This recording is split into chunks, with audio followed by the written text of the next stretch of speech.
ഉപായം. അടുത്ത ഉപായം നോക്കാം.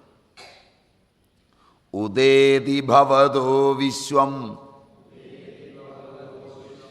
വാരിധേരിവ ബുദ്ബുദഃ ഇതി ജ്ഞാത്വൈകമാത്മാനം ഏവമേവ ലയം വ്രജാം. ഉദേതി ഭവതോ വിശ്വം വാരിധേരിവ ബുദ്ബുദഃ ഇതി ജ്ഞാത്വൈകമാത്മാനം ഏവമേവ ലയം വ്രജാം. വാരിധേ ബുദ്ബുദഃ ഇവാം വിശ്വം ഭവതഃ ഉദേതി ഇതി ആത്മാനമേകം ജ്ഞാത്വാ ഏവമേവ ലയം വ്രജാം. വാരിധേഃ ബുദ്ബുദഃ, സമുദ്രത്തിൽ നിന്നും കുമിളകൾ, ബുദ്ബുദങ്ങൾ. സമുദ്രത്തിൽ നിന്ന് ഒരേയും പതയൊക്കെ ഉണ്ടാവും, അപ്പം അതിൽ കുമിളകളുണ്ടാവും. ഈ കുമിള എന്ന് പറയുന്നത് യഥാർത്ഥത്തിൽ വെള്ളം തന്നെയാണ്. വെള്ളമാണ് ആ കുമിള കുത്തി നിൽക്കുന്നത്. ആ കുമിളകളെന്ന പോലെ ജലം എപ്രകാരമാണോ കുമിളകളാകുന്നത്, അതുപോലെ പ്രപഞ്ചം നിന്നിൽ നിന്ന് ഉയരുന്നു. ഭവതഃ ഉദേതി, അങ്ങയിൽ നിന്ന് ഉയരുന്നു. വിശ്വബോധത്തിൽ നിന്നുണ്ടാകുന്നു, നിന്നിൽ നിന്നുണ്ടാകുന്നു. എങ്ങനെ? ദൃഷ്ടാന്തം വെള്ളത്തിൽ നിന്ന് കുമിളകളെന്ന പോലെ. സമുദ്രത്തിൽ കുമിളകളുണ്ടാകുന്നത് പോലെയാണ് നിന്നിൽ നിന്ന് വിശ്വമുയരുന്നത്. ഇതി എന്ന് ആത്മാവിനെ ഒന്നെന്നറിഞ്ഞ് ആ ആത്മാവ് ഏകമാണെന്നറിഞ്ഞ് ഇപ്രകാരം തന്നെ ലയാവസ്ഥയെ പ്രാപിക്കും. ഇപ്പം സമുദ്രത്തിലെ കുമിളകളെന്ന പോലെ പ്രപഞ്ചം എന്നിൽ നിന്ന് തന്നെയാണ് എന്ന്, നിന്നിൽ നിന്ന് തന്നെയാണ് എന്ന് നീ അറിയുക. ഇങ്ങനെ അറിഞ്ഞാൽ സമുദ്രം തന്നെയാണ് കുമിള എന്ന പോലെ ആത്മാവ് തന്നെയാണ് വിശ്വമെന്ന് ബോധ്യമാവും. കാര്യത്തിന് കാരണത്തിൽ നിന്ന് വേറിട്ടൊരു നിലയില്ലെന്നും കാരണം തന്നെയാണ് കാര്യമെന്നും ചൂണ്ടിക്കാണിക്കുകയാണ് ദൃഷ്ടാന്തം കൊണ്ട്.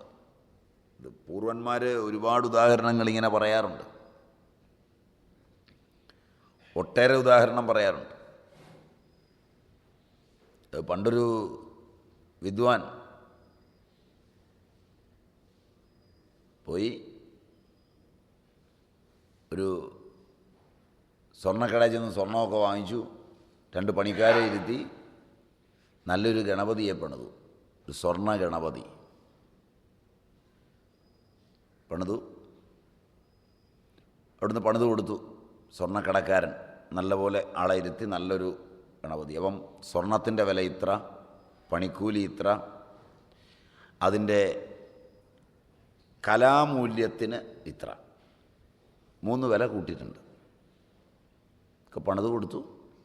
അപ്പോൾ ഒരു എലിയേം വേണമെന്ന് പറഞ്ഞു, ഗണപതിക്ക് വാഹനമായിട്ട്. നല്ലൊരു എലിയേയും പണിത് കൊടുത്തു. അതിൻ്റെ പണിക്കൂലിയൊക്കെ കൂട്ടി എല്ലാം കൊടുത്തു. കൊണ്ടുവച്ചു. ഒരു 5 കൊല്ലം പൂജയൊക്കെ ചെയ്തു. അപ്പോൾ ഗണപതി പൂജയൊക്കെ ആയി. ആരോ ഒരു ആചാര്യൻ വീട്ടിലെത്തി. അപ്പോൾ ഗണപതി വിഗ്രഹം ഉത്തമ നാഡിയിൽപ്പെടുന്നതല്ല. അപ്പോൾ ആചാര്യൻ നോക്കിയിട്ട് പറഞ്ഞു, പണ്ട് എവിടെയെങ്കിലും ഗണപതിയുടെ പൂജ നടന്നിട്ടുണ്ടോ? പ്രാചീന ക്ഷേത്രങ്ങളിലൊന്നും ഗണപതിയില്ല. കാരണം ആ രൂപം തന്നെ അല്പം വൈകല്യമുള്ളതാണ്, അത് നിത്യപൂജയ്ക്ക് കൊള്ളില്ല എന്നൊരടിയടിച്ചു. അപ്പം ഇനി കൊടുക്കുക നിർത്തിയുള്ളൂ. ഇവനിതെടുത്തുകൊണ്ട് പോയി സ്വർണ്ണക്കടയിൽ ചെന്നു, തൂക്കി നോക്കി, പണിക്കൂലി കുറച്ചു. കാരണം ഇത് ഉരുക്കുമ്പോൾ ഒരു കുറവ് വരും. അതിനുള്ള തുക കുറച്ചു. അങ്ങോട്ട് കൊടുത്തപ്പം കൂട്ടി. അങ്ങനെ പറഞ്ഞാൽ എങ്ങനെയാണ്? ഗണപതി അദ്ദേഹത്തിൻ്റെ വാഹനം രണ്ടുമാണ്. ഗണപതിയുടെ വില തന്നെ വാഹനത്തിനും ആയാൽ പറ്റുകയില്ല. റേറ്റ് വാഹനത്തിന് അല്പം കുറഞ്ഞാലും ഗണപതിക്ക് അല്പം കൂട്ടേണ്ടതാണ്. ഈ ഗണപതിയും വാഹനമൊക്കെ നിങ്ങളുടെ സങ്കല്പത്തിലേ ഉള്ളൂ. നമ്മുടെ സങ്കല്പത്തിൽ ഇത് സ്വർണം മാത്രമേ ഉള്ളൂ. കൊണ്ടുപോയി വീട്ടിൽ കൊണ്ട സൂക്ഷിച്ച് വെച്ചാൽ നിങ്ങളുടെ സങ്കല്പമുള്ള വല്ലവനും വന്നാൽ ചിലപ്പോൾ വില കിട്ടാം. മനസ്സിലായില്ല? അപ്പോൾ അങ്ങോട്ട് കൊടുത്തപ്പോൾ പണിക്കൂലി മറ്റുള്ളതെല്ലാം കൂടി, ഇങ്ങോട്ടെടുത്തപ്പം ഇത് ഉരുക്കുന്നതിനുള്ള പണിക്കുറവ് ഒക്കെ കൂടി കുറച്ചു. അവസാനം നിർത്തിയില്ല, കാശ് അത്യാവശ്യമാണ്, ഏതായാലും കൊടുത്തു. ഒരാഴ്ച കഴിഞ്ഞപ്പം ഈ സ്വാമി മകൻ്റെ അടുക്ക ചെന്നു. അവിടെ ചെന്നിട്ട് പറഞ്ഞു, ഒരു ഗണപതി വിഗ്രഹം വെച്ച് പൂജിച്ചാൽ ഐശ്വര്യമൊക്കെ ഉണ്ടാവും. മകൻ അവിടെ ചെന്നു. നേരെ ഈ കടയിൽ ചെന്നപ്പോൾ നല്ലൊരു ഗണപതി വിഗ്രഹം ഇരിക്കുന്നു. അപ്പോൾ തേച്ച് മിനുക്കിയൊക്കെ വെച്ചിരിക്കുകയാണ്. പുത്തനാണ്, പഴയതല്ല.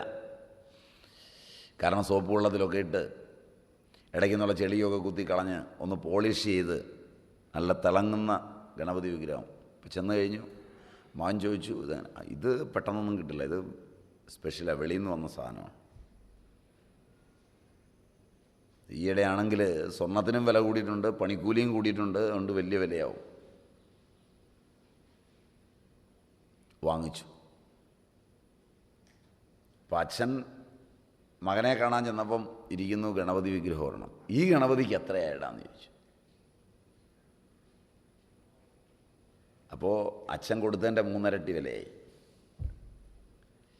അപ്പോൾ പണിക്കൂലി, ആൻറ്റിക് വാല്യൂ ഒക്കെ കൂടി. സ്വർണം എന്നത് മാത്രം ചിന്തിക്കുന്നവന് മാത്രമേ ലാഭമുള്ളൂ.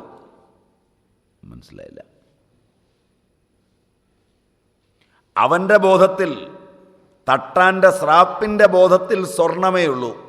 കാരണം അതിലെ കാര്യമായ ഗണപതിയും എലിയും ഒക്കെ ആ ബോധത്തിൽ ഉൽപ്പന്നമായ കുമിളയാണ്. അത് കൊണ്ടു നടക്കുന്നവന് ജീവിതം മുഴുവൻ നഷ്ടം, അഭാഗ്യം. മനസ്സിലായില്ല? കാരണത്തെ മാത്രം കാണുന്നവന് ആനന്ദം. ഈ കുമിള തോന്നി മേടിച്ചുകൊണ്ട് പോയാലും ഈ കുമിള കൊണ്ട് കൊടുത്താലും സറാപ്പിന് ലാഭം. മനസ്സിലായില്ല?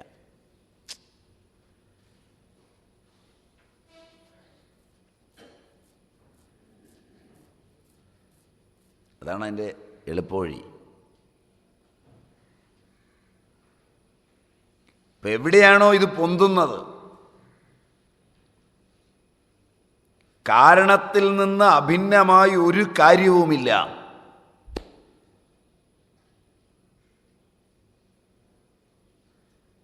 കുലാലൻ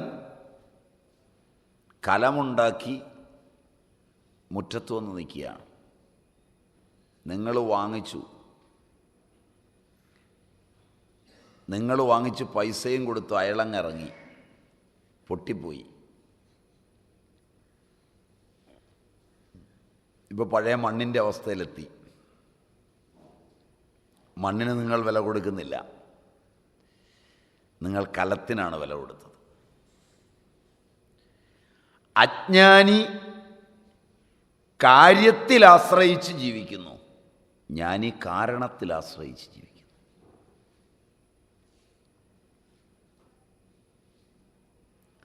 ഘടകുഡ്യാദിഭ്യാം,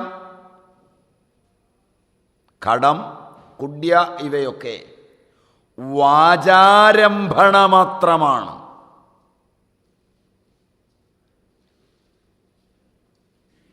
മൃത്തിക ഇതി ഏവ സത്യം. മണ്ണാണെന്നുള്ളത് മാത്രമാണ് സത്യം.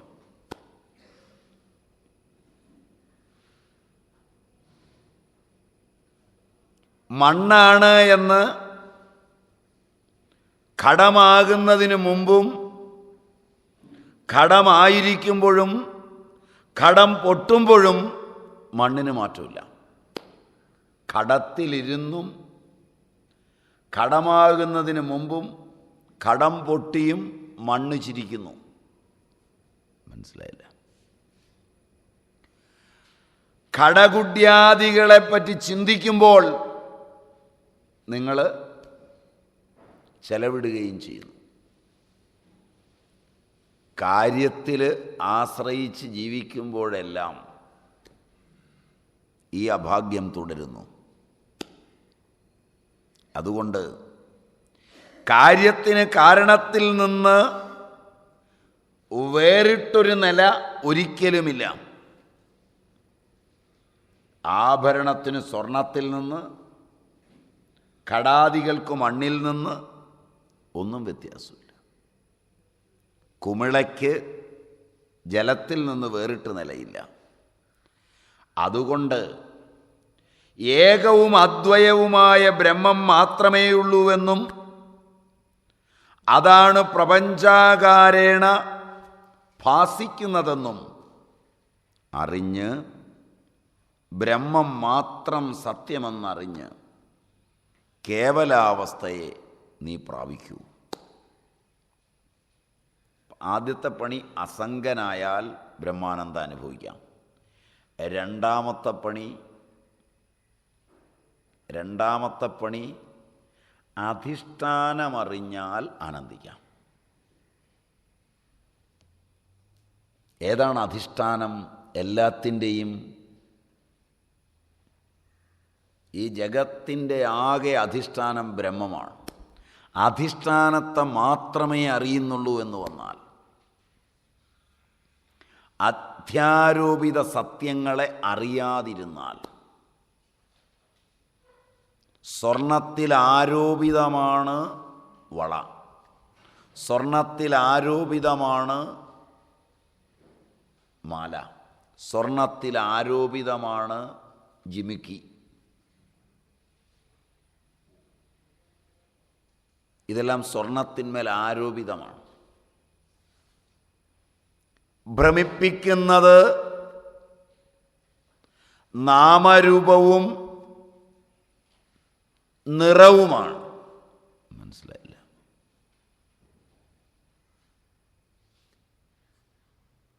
നിറവ് ഇപ്പോൾ കുറഞ്ഞു വരികയാണെന്ന് തോന്നുന്നു അല്ലേ? സ്വർണത്തിൻ്റെ നിറവ് ഇപ്പം വളരെ കുറവാണെന്ന് തോന്നുന്നു.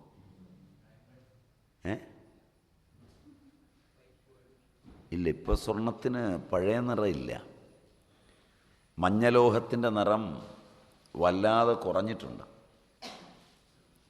മഞ്ഞലോഹം നല്ല നിറമുള്ളതായിരുന്നു പണ്ട്. ഇപ്പം അതിൽ ചെമ്പിൻ്റെ അളവും വെള്ളിയുടെ അളവും ഒക്കെ കൂടിയിട്ടുണ്ട്. മുമ്പ് വെള്ളി ചേർത്തിരുന്നില്ല, ഇപ്പം വെള്ളി ചേർന്നും സ്വർണം വരാൻ തുടങ്ങിയിട്ടുണ്ട്.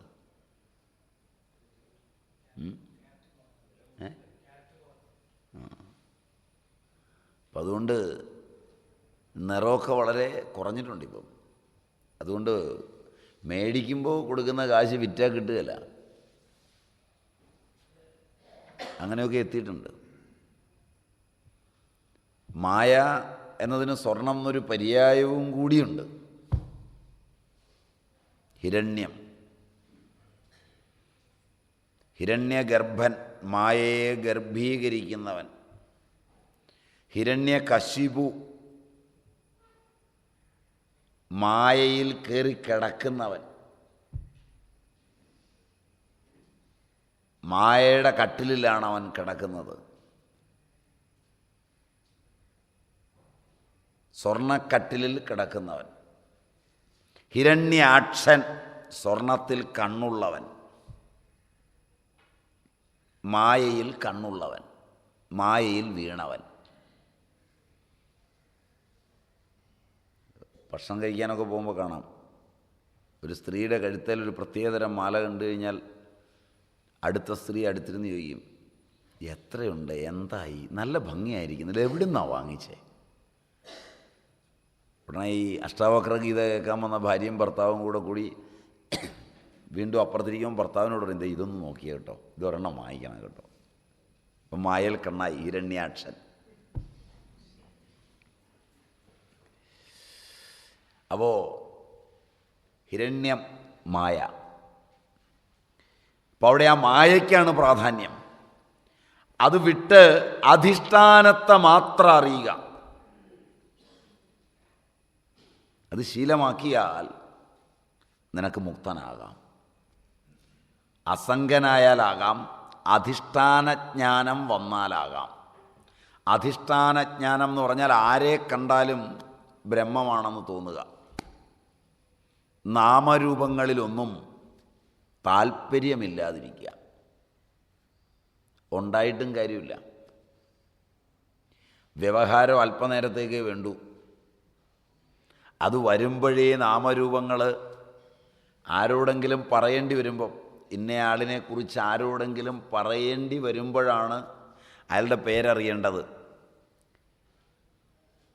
അതിന് ലോകത്തുള്ളവരുടെ എല്ലാം പേരും അഡ്രസ്സും എഴുതി വെച്ച് പഠിക്കേണ്ട കാര്യം വരുന്നില്ല. ലോക വ്യവഹാരത്തിലാകെ പ്രാരബ്ധ വഴിക്ക് മാത്രമേ വ്യവഹാരമുള്ളൂ. അതുള്ളതാണെങ്കിൽ ഓർക്കും. അതൊന്നും മറന്നുപോകില്ല അവസാനം വരെ. പുരുഷാർത്ഥരൂപേണ കാര്യങ്ങളെ ഓർക്കാൻ ശ്രമിക്കുമ്പോൾ മറവിയുണ്ടാവും. കാരണം അത് പൂർവസ്മൃതിയിലില്ല, വർത്തമാന സ്മൃതിയിൽ ഉണ്ടാവേണ്ടതാണ്. വർത്തമാന സ്മൃതിക്ക് കൂടുതൽ ശ്രമിക്കുമ്പോൾ മസ്തിഷ്കം തകരാറിലാവും. ആധുനികരിൽ അൾസീമേഴ്സൊക്കെ കൂടുന്നതിൻ്റെ കാരണം അതാണ്. ആവശ്യത്തിൽ കൂടുതൽ ലോകവ്യവഹാരങ്ങളെ അറിയാൻ ശ്രമിക്കുന്നു. പ്രായമാകും തോറും ലോകവ്യവഹാരങ്ങളെ കുറച്ചു കൊണ്ടുവരണം, കൂട്ടരുത്. ഇത്രയേറെ വലിയ കാര്യങ്ങളൊന്നും നമുക്ക് ആവശ്യമില്ല. നമ്മുടെ പ്രാരബ്ധം തീരാൻ വളരെ കുറച്ചേ ആവശ്യമുള്ളൂ. അതിന് അധിഷ്ഠാനം അറിയേണ്ടതേ ഉള്ളൂ. അത് തീർന്നു പോവുകയും വേണം. ആരെങ്കിലും നടക്കുന്ന കണ്ടാൽ അതാരാ ഉടനെ പിടിച്ചു നിർത്തി പേരും ചോദിച്ചു, നാളും ചോദിച്ചു, അയൽവക്കത്തുള്ളവൻ്റെ കാര്യവും ചോദിച്ചു. ഇതൊക്കെ തലയിൽ ഓർത്തിരിക്കുകയൊന്നുമില്ല. ആവശ്യമുള്ളതൊക്കെ തലയിലുണ്ട്. ലൗകിക വ്യവഹാരങ്ങൾ എത്ര വർദ്ധിപ്പിക്കുന്നുവോ അത്ര കണ്ട് മസ്തിഷ്കത്തിന് പണി കൂടും, ക്ഷീണം കൂടും. ആവശ്യമുള്ളതിനെ മാത്രമേ വർദ്ധിപ്പിക്കാവൂ. ആരോഗ്യത്തിലും ഇത് അത്യന്താപേക്ഷിതമാണ്. അതുകൊണ്ട് അധിഷ്ഠാനജ്ഞാനമുണ്ടായാൽ, അറിയില്ലേ? അറിയുമല്ലോ. ആരാ? ഞാൻ തന്നെ. അതിനപ്പുറത്തൊരറിവില്ല.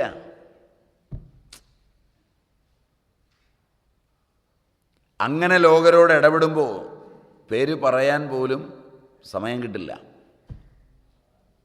ചില ആളുകളുടെ അടുക്കലെത്തിയാൽ നമ്മുടെ പേര് പറയാനൊന്നും ചാൻസ് കിട്ടുകയില്ല. അവർ പേര് ചോദിക്കുകയില്ല. ഒന്ന് ചോദിച്ചിരുന്നെങ്കിൽ എന്നൊക്കെ വിചാരിച്ചായിരിക്കും ചെല്ലുന്നത്. അപ്പോൾ പേര് പോലും ചോദിക്കുകയില്ല. അറിഞ്ഞിട്ടൊരു കാര്യമില്ല.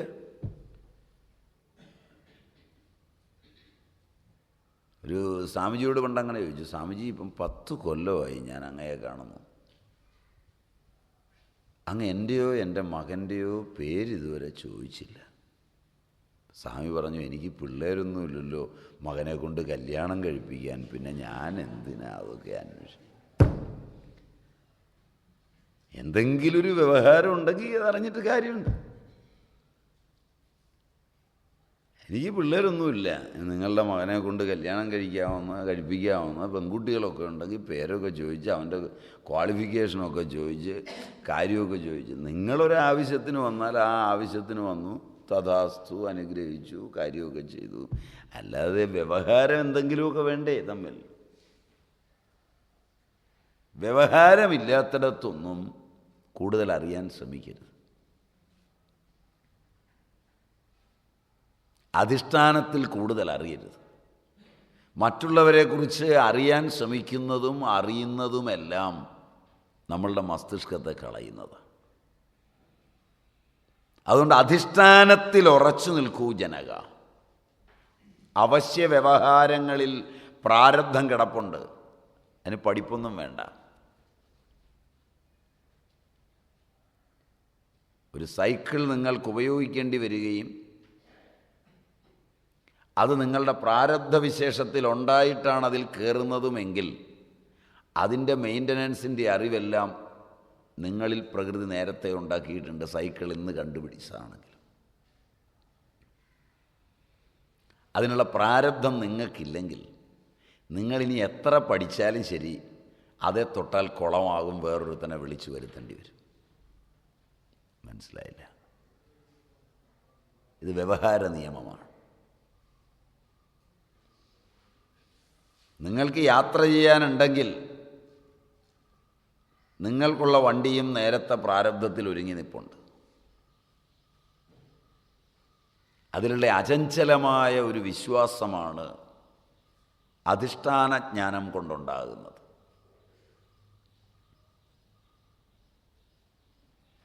അധിഷ്ഠാന ജ്ഞാനത്തിൽ ഉറച്ചവന് ശങ്കയില്ല. അധിഷ്ഠാന ജ്ഞാനത്തിൽ വിശ്വാസമില്ലാത്തവൻ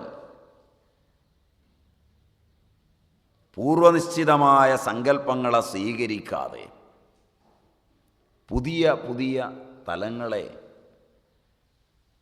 പുരുഷാർത്ഥരൂപേണ സ്വീകരിക്കാൻ വെമ്പുന്നു.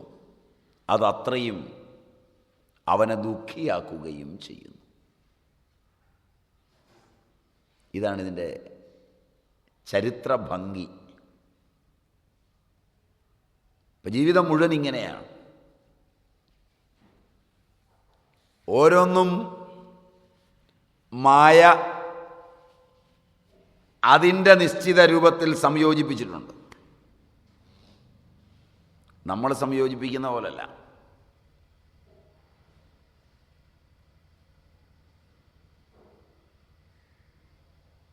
പലയിടത്തും ചെല്ലുമ്പോൾ കാണാം,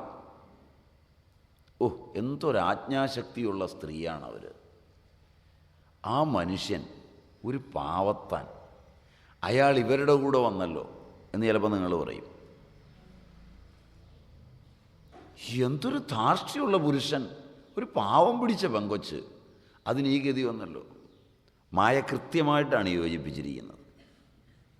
രണ്ടും ആജ്ഞാശക്തി ഉള്ളതാണെങ്കിൽ അയൽവക്കംകാർക്ക് ഉറങ്ങാൻ പറ്റും. See the difference. മനസ്സിലായില്ല? അതാണ് എൻ്റെ ആ യോജിപ്പ്. അങ്ങനെയാണ്. കാരണം ഏത് ഫീമെയിൽ ബ്രാൻഡിലും ഒരു മെയിൽ ബ്രാൻഡുണ്ട്. അങ്ങനെയാണല്ലോ പ്ലംബിങ്ങും, ശരിയല്ല, പ്ലഗിങ്ങും ഒക്കെ എങ്ങനെയാണ്. അപ്പോൾ പ്രകൃതിയുടെ നിയമമാണ് മായാപുരുഷ സംയോഗം ഓർ പ്രകൃതി പുരുഷ സംയോഗം. അത് കൃത്യതയോടെ ഈ പ്രകൃതി ചെയ്യുന്നുണ്ട്. അതൊന്ന് മാറ്റിമറിച്ച് പുരുഷ പുരുഷ സംയോഗവും സ്ത്രീ സ്ത്രീ സംയോഗത്തിനും നിങ്ങൾ ശ്രമിച്ചാൽ അത് പ്രകൃതി വിരുദ്ധമാണ്.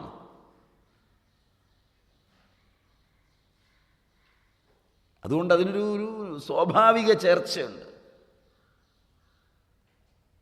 രാവിലെ കൊച്ചിനെ കുളിപ്പിച്ചില്ല, ഇപ്പം ചെയ്തേക്കാവേ എന്ന് പറയുന്നൊരു ഭർത്താവായാൽ വീട് സ്വസ്ഥമായി പോകുള്ളൂ. ശരിയല്ല? ശരിയല്ല? നീ എന്താടാ സ്പെഷ്യലായിട്ട് ചിരിക്കുന്ന? രാവിലെ കുളിപ്പിച്ചേച്ച് വന്നേ ഉള്ളെന്ന് തോന്നുന്നു. ഇന്നലെ രാത്രി പോയത് അതിനാന്ന് തോന്നുന്നു. അത് ശരി, അതാ നീ ചിരിച്ചതല്ലേ? ഞാൻ ഓർക്കുകയും ചെയ്തു, രാത്രി ഇവരുടെ കൂടെ നിന്നെ കണ്ടുമില്ല. രാവിലെ ലേറ്റ് കമറായിട്ട് പതുക്കെ വന്ന് ഈ പണ്ട് ഈ സ്കൂളിൽ കയറിയ പോലെ അവിടെ ഒന്ന് തത്തി നിന്ന് കയറി വരുമ്പോൾ ഇപ്പോഴാ കാര്യം പിടികിട്ടി. അപ്പോൾ അതുകൊണ്ട് ഏതിനും ഇങ്ങനൊരു പ്രകൃത്യാവുള്ള രീതിയുണ്ട്. ഇതാരറിയുന്നു? അധിഷ്ഠാനത്തെ അറിയുന്നവൻ അറിയുന്നു. അധിഷ്ഠാനത്തിലാണ് ഈ പ്രകൃതിയും മായയും ഒക്കെ പൊന്തുന്നത്. അധിഷ്ഠാനജ്ഞാനമുണ്ടായാൽ മുക്തിയായി. അത് പിടികിട്ടി. അടുത്തത് ഉപായം. അടുത്ത ഉപായം നോക്കാം. ഉദേതി ഭവതോ വിശ്വം വാരിധേരിവ ബുദ്ബുദഃ ഇതി ജ്ഞാത്വൈകമാത്മാനം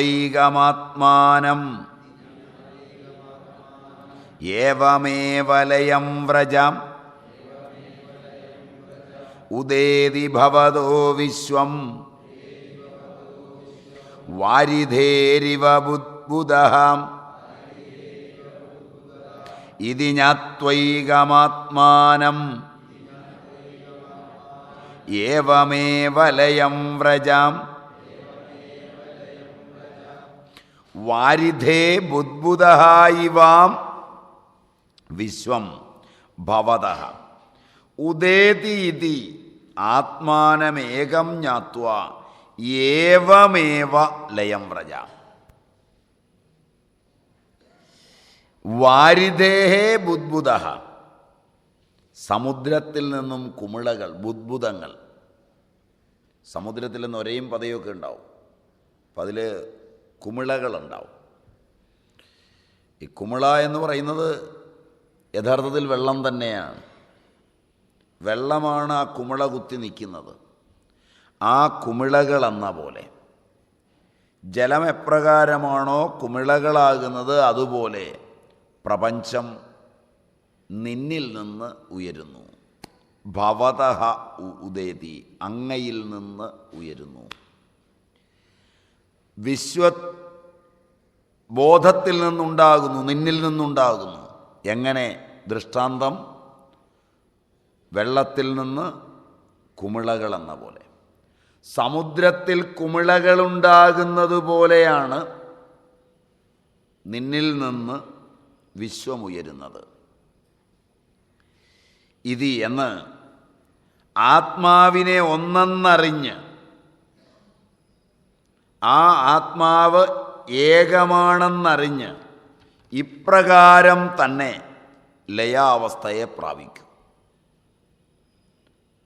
ഇപ്പം സമുദ്രത്തിലെ കുമിളകളെന്ന പോലെ പ്രപഞ്ചം എന്നിൽ നിന്ന് തന്നെയാണ് എന്ന്, നിന്നിൽ നിന്ന് തന്നെയാണ് എന്ന് നീ അറിയുക. ഇങ്ങനെ അറിഞ്ഞാൽ സമുദ്രം തന്നെയാണ് കുമിള എന്ന പോലെ ആത്മാവ് തന്നെയാണ് വിശ്വമെന്ന് ബോധ്യമാവും. കാര്യത്തിന് കാരണത്തിൽ നിന്ന് വേറിട്ടൊരു നിലയില്ലെന്നും കാരണം തന്നെയാണ് കാര്യമെന്നും ചൂണ്ടിക്കാണിക്കുകയാണ് ദൃഷ്ടാന്തം കൊണ്ട്. ഇത് പൂർവന്മാർ ഒരുപാട് ഉദാഹരണങ്ങൾ ഇങ്ങനെ പറയാറുണ്ട്, ഒട്ടേറെ ഉദാഹരണം പറയാറുണ്ട്. പണ്ടൊരു വിദ്വാൻ പോയി ഒരു സ്വർണ്ണക്കടയിൽ ചെന്ന് സ്വർണ്ണമൊക്കെ വാങ്ങിച്ചു, 2 പണിക്കാരെ ഇരുത്തി നല്ലൊരു ഗണപതിയെ പണിതു. ഒരു സ്വർണ്ണ ഗണപതി പണിതു. അവിടുന്ന് പണിത് കൊടുത്തു സ്വർണ്ണക്കടക്കാരൻ. നല്ലപോലെ ആളെ ഇരുത്തി നല്ലൊരു ഗണപതി. അപ്പം സ്വർണത്തിൻ്റെ വില ഇത്ര, പണിക്കൂലി ഇത്ര, അതിൻ്റെ കലാമൂല്യത്തിന് ഇത്ര, 3 വില കൂട്ടിയിട്ടുണ്ട്. ഒക്കെ പണിത് കൊടുത്തു. ഇപ്പോൾ ഒരു എലിയേം വേണമെന്ന് പറഞ്ഞു ഗണപതിക്ക് വാഹനമായിട്ട്. നല്ലൊരു എലിയേം പണിത് കൊടുത്തു. അതിൻ്റെ പണിക്കൂലിയൊക്കെ കൂട്ടി എല്ലാം കൊടുത്തു. കൊണ്ടുവച്ചു. ഒരു 5 കൊല്ലം പൂജയൊക്കെ ചെയ്തു. ഇപ്പോൾ ഗണപതി പൂജയൊക്കെ ആയി.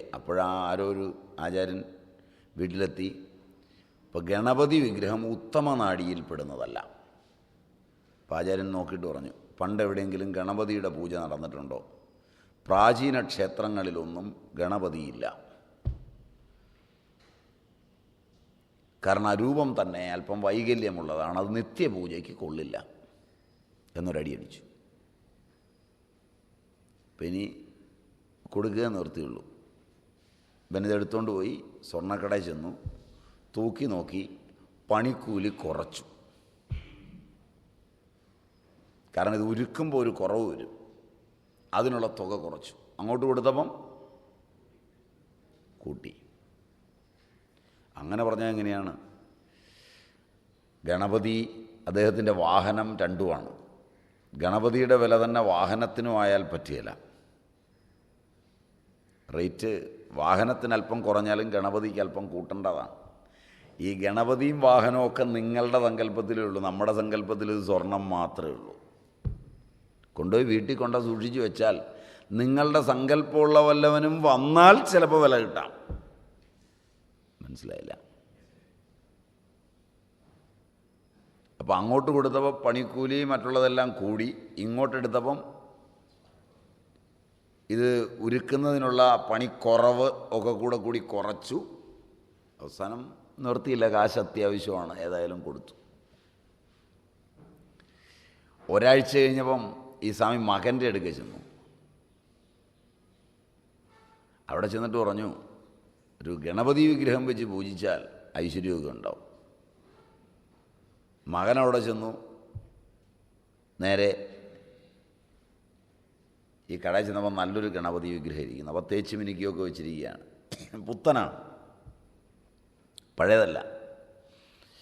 കാരണം സോപ്പ് വെള്ളത്തിലൊക്കെ ഇട്ട് ഇടയ്ക്കുന്നുള്ള ചെളിയൊക്കെ കുത്തി കളഞ്ഞ് ഒന്ന് പോളിഷ് ചെയ്ത് നല്ല തിളങ്ങുന്ന ഗണപതി വിഗ്രഹം. ഇപ്പം ചെന്ന് കഴിഞ്ഞു. മകൻ ചോദിച്ചു, ഇത് പെട്ടെന്നൊന്നും കിട്ടില്ല, ഇത് സ്പെഷ്യലാണ്, വെളിയിൽ നിന്ന് വന്ന സാധനമാണ്.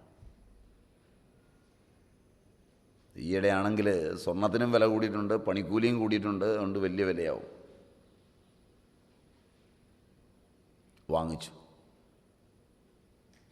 അപ്പം അച്ഛൻ മകനെ കാണാൻ ചെന്നപ്പം ഇരിക്കുന്നു ഗണപതി വിഗ്രഹം ഒരെണ്ണം. ഈ ഗണപതിക്ക് എത്രയായിടാന്ന് ചോദിച്ചു.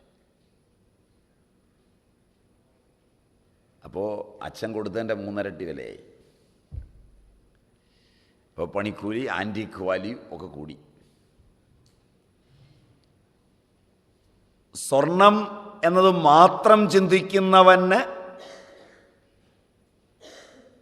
മാത്രമേ ലാഭമുള്ളൂ. മനസ്സിലായില്ല? അവൻ്റെ ബോധത്തിൽ, തട്ടാൻ്റെ സ്രാപ്പിൻ്റെ ബോധത്തിൽ സ്വർണമേ ഉള്ളൂ. കാരണം അതിലെ കാര്യമായ ഗണപതിയും എലിയും ഒക്കെ ആ ബോധത്തിൽ ഉൽപ്പന്നമായ കുമിളയാണ്. അത് കൊണ്ടു നടക്കുന്നവന് ജീവിതം മുഴുവൻ നഷ്ടം, അഭാഗ്യം.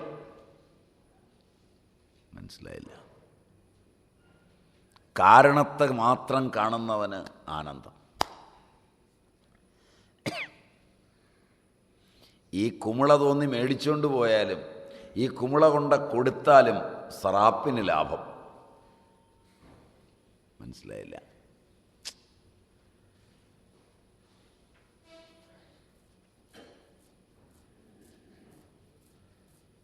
അതാണ് അതിൻ്റെ എളുപ്പവഴി.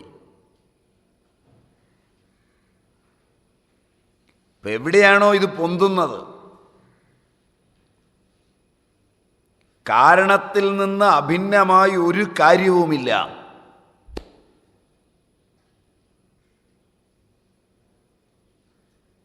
കുലാലൻ കലമുണ്ടാക്കി മുറ്റത്ത് വന്ന് നിൽക്കുകയാണ്.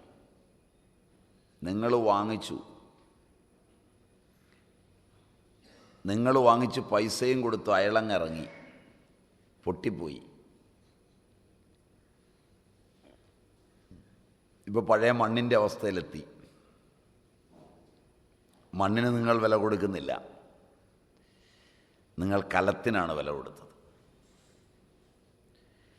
അജ്ഞാനി കാര്യത്തിൽ ആശ്രയിച്ച് ജീവിക്കുന്നു, ജ്ഞാനി കാരണത്തിൽ ആശ്രയിച്ച് ജീവിക്കുന്നു.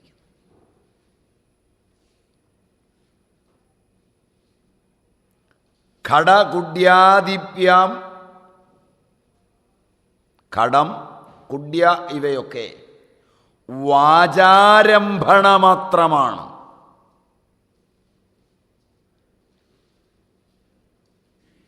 മൃത്തിക ഇതിയേവ സത്യം. മണ്ണാണെന്നുള്ളത് മാത്രമാണ് സത്യം.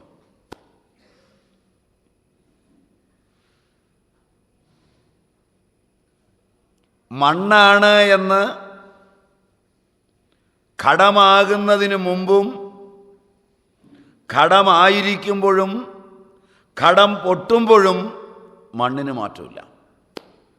ഘടത്തിലിരുന്നും ഘടമാകുന്നതിന് മുമ്പും ഘടം പൊട്ടിയും മണ്ണ് ചിരിക്കുന്നു.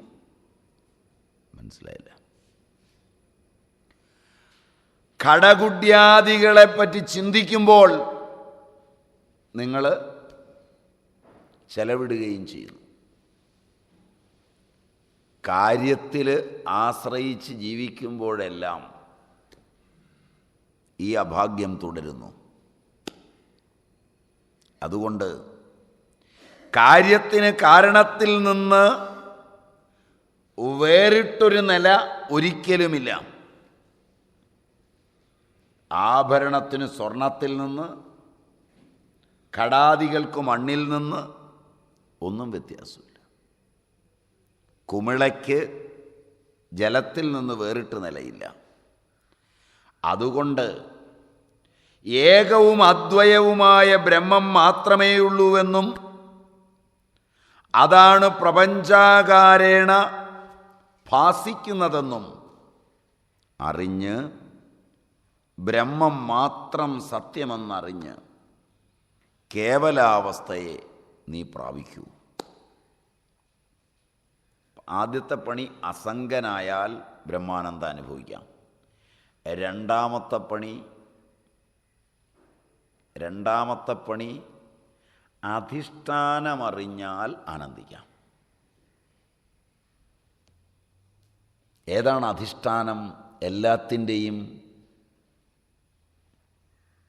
ഈ ജഗത്തിൻ്റെ ആകെ അധിഷ്ഠാനം ബ്രഹ്മമാണ്.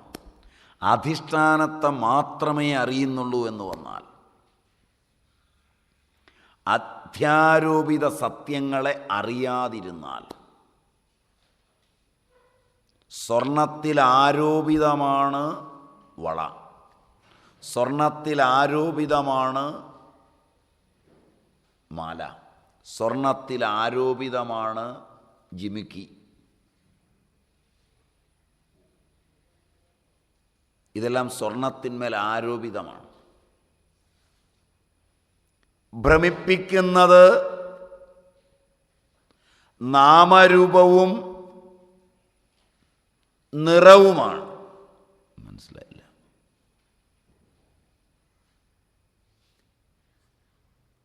നിറവ് ഇപ്പോൾ കുറഞ്ഞു വരികയാണെന്ന് തോന്നുന്നു, അല്ലേ? സ്വർണത്തിൻ്റെ നിറവ് ഇപ്പം വളരെ കുറവാണെന്ന് തോന്നുന്നു.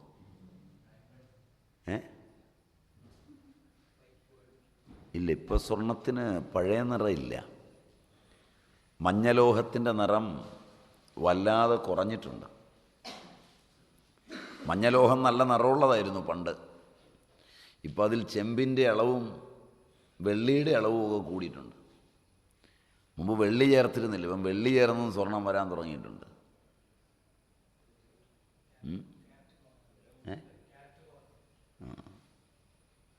അപ്പം അതുകൊണ്ട് നിറമൊക്കെ വളരെ കുറഞ്ഞിട്ടുണ്ട് ഇപ്പം. അതുകൊണ്ട് മേടിക്കുമ്പോൾ കൊടുക്കുന്ന കാശ് വിറ്റാൽ കിട്ടുകയില്ല. അങ്ങനെയൊക്കെ എത്തിയിട്ടുണ്ട്. മായ എന്നതിന് സ്വർണം എന്നൊരു പര്യായവും കൂടിയുണ്ട്. ഹിരണ്യം, ഹിരണ്യഗർഭൻ, മായയെ ഗർഭീകരിക്കുന്നവൻ. ഹിരണ്യകശിപു, മായയിൽ കയറിക്കിടക്കുന്നവൻ. മായയുടെ കട്ടിലിലാണ് അവൻ കിടക്കുന്നത്. സ്വർണക്കട്ടിലിൽ കിടക്കുന്നവൻ. ഹിരണ്യാക്ഷൻ, സ്വർണത്തിൽ കണ്ണുള്ളവൻ, മായയിൽ കണ്ണുള്ളവൻ, മായയിൽ വീണവൻ. ഭക്ഷണം കഴിക്കാനൊക്കെ പോകുമ്പോൾ കാണാം, ഒരു സ്ത്രീയുടെ കഴുത്തിൽ ഒരു പ്രത്യേകതരം മാല കണ്ടു കഴിഞ്ഞാൽ അടുത്ത സ്ത്രീ അടുത്തിരുന്ന് ചോദിക്കും, എത്രയുണ്ട്, എന്തായി, നല്ല ഭംഗിയായിരിക്കുന്നില്ല, എവിടുന്നാണ് വാങ്ങിച്ചേ?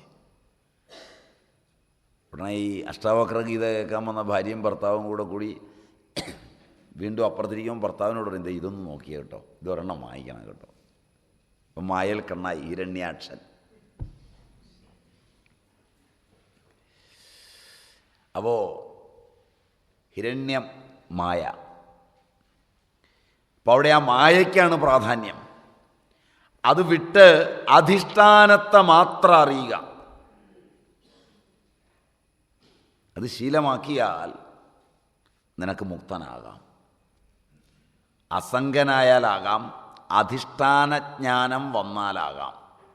അധിഷ്ഠാനജ്ഞാനം എന്ന് പറഞ്ഞാൽ ആരെ കണ്ടാലും ബ്രഹ്മമാണെന്ന് തോന്നുക. നാമരൂപങ്ങളിലൊന്നും താല്പര്യമില്ലാതിരിക്കുക. ഉണ്ടായിട്ടും കാര്യമില്ല. വ്യവഹാരം അല്പനേരത്തേക്കേ വേണ്ടൂ. അത് വരുമ്പോഴേ നാമരൂപങ്ങൾ ആരോടെങ്കിലും പറയേണ്ടി വരുമ്പോൾ, ഇന്നയാളിനെക്കുറിച്ച് ആരോടെങ്കിലും പറയേണ്ടി വരുമ്പോഴാണ് അയാളുടെ പേരറിയേണ്ടത്. അതിന് ലോകത്തുള്ളവരുടെ എല്ലാം പേരും അഡ്രസ്സും എഴുതി വെച്ച് പഠിക്കേണ്ട കാര്യം വരുന്നില്ല. ലോക വ്യവഹാരത്തിലാകെ പ്രാരബ്ധ വഴിക്ക് മാത്രമേ വ്യവഹാരമുള്ളൂ. അതുള്ളതാണെങ്കിൽ ഓർക്കും. അതൊന്നും മറന്നുപോകില്ല അവസാനം വരെ. പുരുഷാർത്ഥരൂപേണ കാര്യങ്ങളെ ഓർക്കാൻ ശ്രമിക്കുമ്പോൾ മറവിയുണ്ടാവും. കാരണം അത് പൂർവസ്മൃതിയിലില്ല, വർത്തമാന സ്മൃതിയിൽ ഉണ്ടാവേണ്ടതാണ്. വർത്തമാന സ്മൃതിക്ക് കൂടുതൽ ശ്രമിക്കുമ്പോൾ മസ്തിഷ്കം തകരാറിലാവും. ആധുനികരിൽ അൾസീമേഴ്സൊക്കെ കൂടുന്നതിൻ്റെ കാരണം അതാണ്. ആവശ്യത്തിൽ കൂടുതൽ ലോകവ്യവഹാരങ്ങളെ അറിയാൻ ശ്രമിക്കുന്നു.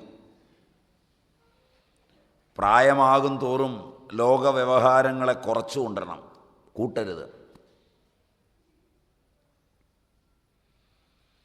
ഇത്രയേറെ വലിയ കാര്യങ്ങളൊന്നും നമുക്ക് ആവശ്യമില്ല.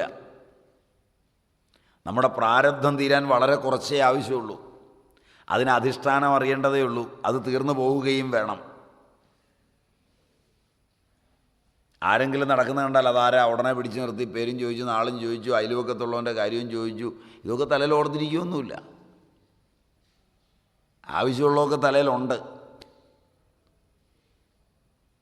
ലൗകിക വ്യവഹാരങ്ങൾ എത്ര വർദ്ധിപ്പിക്കുന്നുവോ അത്ര കണ്ട് മസ്തിഷ്കത്തിന് പണി കൂടും, ക്ഷീണം കൂടും. ആവശ്യമുള്ളതിനെ മാത്രമേ വർദ്ധിപ്പിക്കാവൂ. ആരോഗ്യത്തിലും ഇത് അത്യന്താപേക്ഷിതമാണ്. അതുകൊണ്ട് അധിഷ്ഠാനജ്ഞാനമുണ്ടായാൽ അറിയില്ലേ? അറിയുമല്ലോ. ആരാ? ഞാൻ തന്നെ. അതിനപ്പുറത്തൊരറിവില്ല.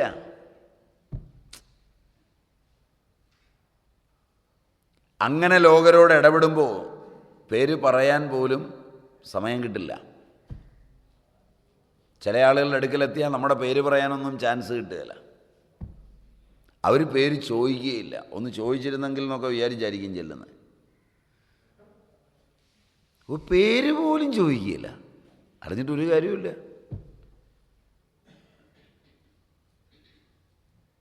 ഒരു സ്വാമിജിയോട് പണ്ടങ്ങനെ ചോദിച്ചു, സ്വാമിജി ഇപ്പം 10 കൊല്ലമായി ഞാൻ അങ്ങയെ കാണുന്നു. അങ്ങ് എൻ്റെയോ എൻ്റെ മകൻ്റെയോ പേര് ഇതുവരെ ചോദിച്ചില്ല. സ്വാമി പറഞ്ഞു, എനിക്ക് പിള്ളേരൊന്നുമില്ലല്ലോ മകനെ കൊണ്ട് കല്യാണം കഴിപ്പിക്കാൻ, പിന്നെ ഞാൻ എന്തിനാ അതൊക്കെ അന്വേഷിക്കും. എന്തെങ്കിലും ഒരു വ്യവഹാരം ഉണ്ടെങ്കിൽ അതറിഞ്ഞിട്ട് കാര്യമുണ്ട്. എനിക്ക് പിള്ളേരൊന്നുമില്ല, നിങ്ങളുടെ മകനെ കൊണ്ട് കല്യാണം കഴിപ്പിക്കാവുന്ന പെൺകുട്ടികളൊക്കെ ഉണ്ടെങ്കിൽ പേരൊക്കെ ചോദിച്ച് അവൻ്റെ ക്വാളിഫിക്കേഷനൊക്കെ ചോദിച്ച് കാര്യമൊക്കെ ചോദിച്ച് നിങ്ങളൊരാവശ്യത്തിന് വന്നാൽ ആ ആവശ്യത്തിന് വന്നു, തഥാസ്തു, അനുഗ്രഹിച്ചു, കാര്യമൊക്കെ ചെയ്തു. അല്ലാതെ വ്യവഹാരം എന്തെങ്കിലുമൊക്കെ വേണ്ടേ തമ്മിൽ? വ്യവഹാരമില്ലാത്തിടത്തൊന്നും കൂടുതൽ അറിയാൻ ശ്രമിക്കരുത്. അധിഷ്ഠാനത്തിൽ കൂടുതൽ അറിയരുത്. മറ്റുള്ളവരെക്കുറിച്ച് അറിയാൻ ശ്രമിക്കുന്നതും അറിയുന്നതുമെല്ലാം നമ്മളുടെ മസ്തിഷ്കത്തെ കളയുന്നത്. അതുകൊണ്ട് അധിഷ്ഠാനത്തിൽ ഉറച്ചു നിൽക്കൂ ജനക. അവശ്യ വ്യവഹാരങ്ങളിൽ പ്രാരബ്ധം കിടപ്പുണ്ട്, അതിന് പഠിപ്പൊന്നും വേണ്ട. ഒരു സൈക്കിൾ നിങ്ങൾക്ക് ഉപയോഗിക്കേണ്ടി വരികയും അത് നിങ്ങളുടെ പ്രാരബ്ധ വിശേഷത്തിൽ ഉണ്ടായിട്ടാണ് അതിൽ കയറുന്നതുമെങ്കിൽ അതിൻ്റെ മെയിൻ്റനൻസിൻ്റെ അറിവെല്ലാം നിങ്ങളിൽ പ്രകൃതി നേരത്തെ ഉണ്ടാക്കിയിട്ടുണ്ട്, സൈക്കിൾ ഇന്ന് കണ്ടുപിടിച്ചതാണെങ്കിൽ. അതിനുള്ള പ്രാരബ്ധം നിങ്ങൾക്കില്ലെങ്കിൽ നിങ്ങളിനി എത്ര പഠിച്ചാലും ശരി, അതേ തൊട്ടാൽ കുളമാകും, വേറൊരുത്തനെ വിളിച്ചു വരുത്തേണ്ടി വരും. മനസ്സിലായില്ല? ഇത് വ്യവഹാര നിയമമാണ്. നിങ്ങൾക്ക് യാത്ര ചെയ്യാനുണ്ടെങ്കിൽ നിങ്ങൾക്കുള്ള വണ്ടിയും നേരത്തെ പ്രാരബ്ധത്തിൽ ഒരുങ്ങി നിൽപ്പുണ്ട്. അതിലുള്ള അചഞ്ചലമായ ഒരു വിശ്വാസമാണ് അധിഷ്ഠാന ജ്ഞാനം കൊണ്ടുണ്ടാകുന്നത്.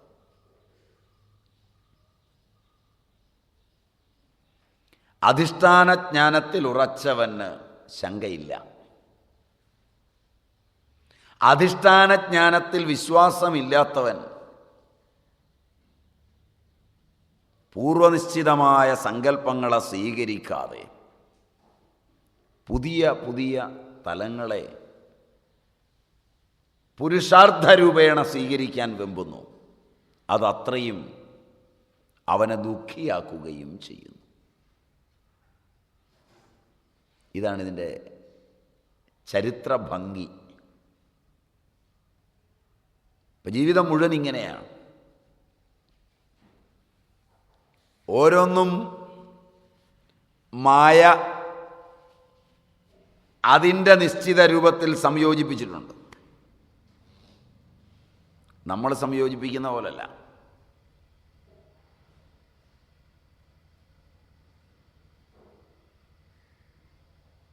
പലയിടത്തും ചെല്ലുമ്പോൾ കാണാം, ഓ എന്തൊരാജ്ഞാശക്തിയുള്ള സ്ത്രീയാണ് അവർ, ആ മനുഷ്യൻ ഒരു പാവത്താൻ, അയാൾ ഇവരുടെ കൂടെ വന്നല്ലോ എന്ന് ചിലപ്പോൾ നിങ്ങൾ പറയും. എന്തൊരു ധാർഷ്ട്യമുള്ള പുരുഷൻ, ഒരു പാവം പിടിച്ച പെങ്കൊച്ച്, അതിന് ഈ ഗതി വന്നല്ലോ. മായ കൃത്യമായിട്ടാണ് യോജിപ്പിച്ചിരിക്കുന്നത്. രണ്ടും ആജ്ഞാശക്തി ഉള്ളതാണെങ്കിൽ അയൽവക്കംകാർക്ക് ഉറങ്ങാൻ പറ്റും. See the difference. മനസ്സിലായില്ല? അതാണ് എൻ്റെ ആ യോജിപ്പ്. അങ്ങനെയാണ്. കാരണം ഏത് ഫീമെയിൽ ബ്രാൻഡിലും ഒരു മെയിൽ ബ്രാൻഡുണ്ട്. അങ്ങനെയാണല്ലോ പ്ലംബിങ്ങും, ശരിയല്ല, പ്ലഗിങ്ങും ഒക്കെ അങ്ങനെയാണ്.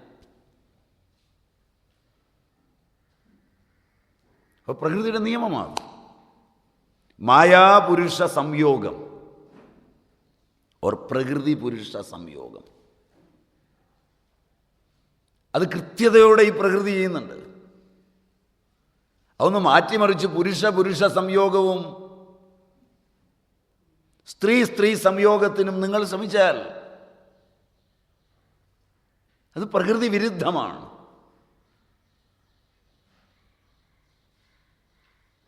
അതുകൊണ്ട് അതിനൊരു സ്വാഭാവിക ചേർച്ചയുണ്ട്. രാവിലെ കൊച്ചിനെ കുളിപ്പിച്ചില്ല, ഇപ്പം ചെയ്തേക്കാവേ എന്ന് പറയുന്നൊരു ഭർത്താവായാൽ വീട് സ്വസ്ഥമായി പോകുള്ളൂ. ശരിയല്ല? ശരിയല്ല? നീ എന്താടാ സ്പെഷ്യലായിട്ട് ചിരിക്കുന്നത്? രാവിലെ കുളിപ്പിച്ചേച്ച് വന്നേ ഉള്ളെന്ന് തോന്നുന്നു. ഇന്നലെ രാത്രി പോയത് അതിനാന്ന് തോന്നുന്നു. അത് ശരി, അതാ നീ ചിരിച്ചതല്ലേ? ഞാൻ ഓർക്കുകയും ചെയ്തു, രാത്രി ഇവരുടെ കൂടെ നിന്നെ കണ്ടുമില്ല. രാവിലെ ലേറ്റ് കമറായിട്ട് പതുക്കെ വന്ന്, ഈ പണ്ട് ഈ സ്കൂളിൽ കയറിയ പോലെ അവിടെ ഒന്ന് തത്തി നിന്ന് കയറി വരുമ്പോൾ ഇപ്പോഴാ കാര്യം പിടികിട്ടി. അപ്പോൾ അതുകൊണ്ട് ഏതിനും ഇങ്ങനൊരു പ്രകൃത്യാവുള്ള രീതിയുണ്ട്. ഇതാരറിയുന്നു? അധിഷ്ഠാനത്തെ അറിയുന്നവൻ അറിയുന്നു. അധിഷ്ഠാനത്തിലാണ് ഈ പ്രകൃതിയും മായയും ഒക്കെ പൊന്തുന്നത്. അധിഷ്ഠാനജ്ഞാനമുണ്ടായാൽ മുക്തിയായി. അത് പിടികിട്ടി അടുത്തത്.